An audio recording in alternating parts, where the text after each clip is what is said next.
then kindly scratch. Ito po yung scratch.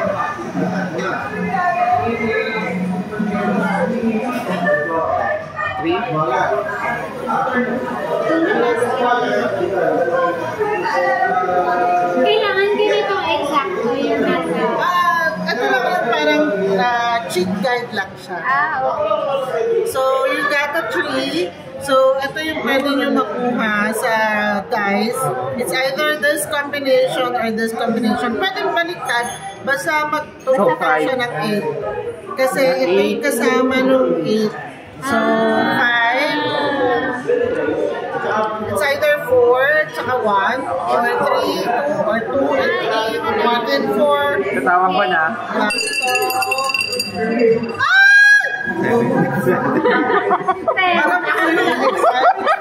Parang ako yung excited.